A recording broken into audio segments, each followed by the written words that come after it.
Is Satisfactory the satisfying factory simulator you've been looking for? Or will conveyor belts twist and turn you right round, baby, right round, like a record baby, right round, round, round? I want your love, but does Satisfactory give it to you? Watch on and find out.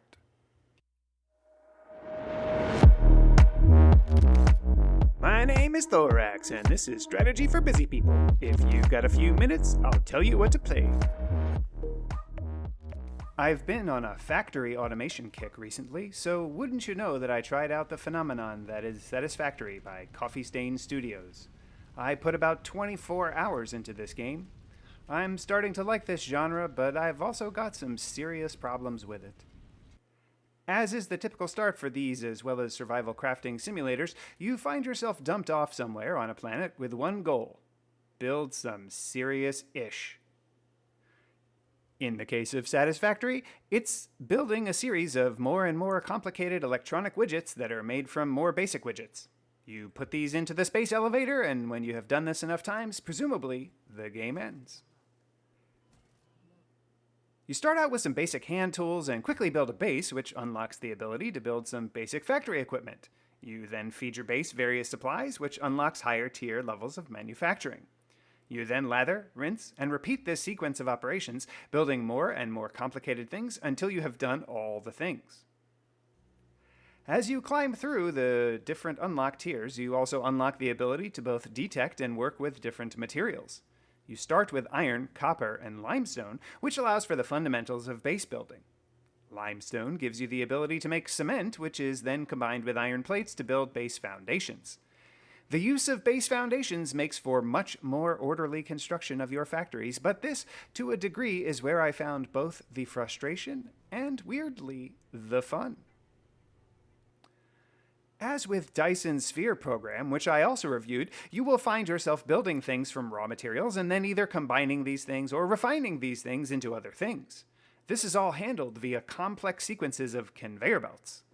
Machines in Satisfactory are fed directly by conveyor belts. You gain access to mergers and splitters, which allow you to combine the outputs of machines or split the outputs of belts to go to multiple machines. Each product has a specific number of inputs required to turn it to a number of outputs. You do gain the ability to both under and overclock your equipment so that you can carefully match the production rates of an assembly line in order to ensure it operates at 100% overall efficiency. In some cases, this ensures that the overall throughput is actually higher because various things don't end up waiting and getting gunked up. There are various vehicles that you can unlock through the different technology tiers, but I didn't end up feeling a strong need to use them. Maybe that's an indication that I was doing something wrong. For example, there's a tractor that you can unlock, which has the ability to travel automated routes between locations, picking up goods in one place and dropping them off in another.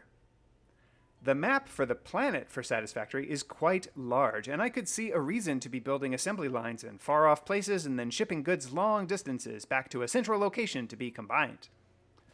Especially as you get into the late game and need to work with more exotic resources that might be further away on the map, it seems like long-distance hauling of goods might be useful. But at least in these first few hours of the game, I often just ended up running extremely long conveyor belts from a mine to the target location. There are even trains that apparently come in the late game. Power management is ever prevalent in Satisfactory, and you have to keep a careful eye on not overloading your power system, or you trip literal breakers that bring everything to a grinding halt. The early game involves the tedious collection of wood and leaves that you burn in bioreactors, but you get to coal power soon enough, which is an unlimited resource. Supposedly nuclear power comes later in the game.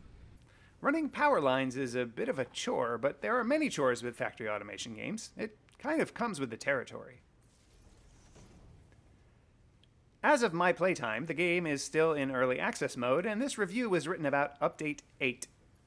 Apparently, blueprints are a recent addition to the game. I gotta tell you that with Dyson's Sphere program, I found blueprints to be the critical difference between being willing to play the game at all and abandoning it. The online ecosystem of available blueprints for download with Dyson is quite large, and pretty much every complicated assembly situation you wanted to build at varying phases of the game was available for use. Additionally, the blueprint system in Dyson Sphere allowed you to allocate, so to speak, where a blueprint would be constructed and then build everything over time as you gathered the right resources. Unfortunately, Satisfactory has nearly none of that.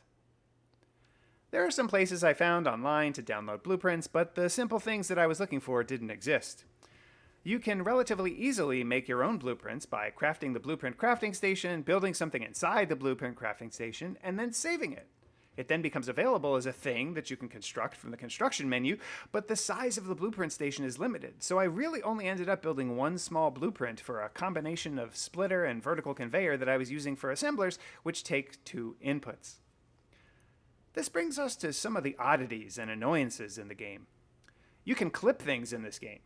You're warned about doing it, but it doesn't outright prevent you from doing so. This allows for some strange stuff, like having a conveyor belt that goes through the earth. Trying to line up fluid pipes with crosses was a bit maddening. The game very generously allows you to recover 100% of the resources used in building something when you destroy it, but I nearly rage quit quite a few times when I placed a splitter or merger only to realize that the orientation was wrong and I couldn't simply rotate the thing once built. Combine this with the fact that I was trying to do this on a stack 3 high where I had deleted the lower stack elements, so I had to rebuild the whole thing. Why is it that an item can end up in midair after being built, but you can't build it in midair in the first place? Ugh, who knows? Before I give my final verdict, take a moment to like this video and subscribe to the channel. Don't forget to share with your friends. Agree with me? Disagree with me? Or want to see other content? Let me know in the comments below. Want to try this game yourself? Check out my humble affiliate link below. And if you want to support me in making more of these videos, become a patron on Patreon. Your support really makes a difference. The final verdict. If I hadn't played Dyson Sphere program first, I probably would have been way more addicted to Satisfactory. Satisfactory has a lot of cute things to it, and some interesting hidden gems like alternative recipes, the coupon machine, and more. There is an extensive ecosystem of wikis, calculators, and more to help make your automation efforts run more smoothly. But overall, I found the game a bit tedious, yet strangely, satisfying? I guess I see why they named it that. On my trademark 3-point score scale of avoid, meh, and I forgot to eat, my coal generators were eating prodigious quantities of coal, my power generation was on point, and I was well on my way to creating the superconducting whatchamacallits needed to keep the corporate overlords pleased. So I skipped my lunch break and ate at my workstation, knowing that this last little conveyor got connected to the assembler in order to make those 30 extra reinforced plates. It was fun. You should try it. Or not.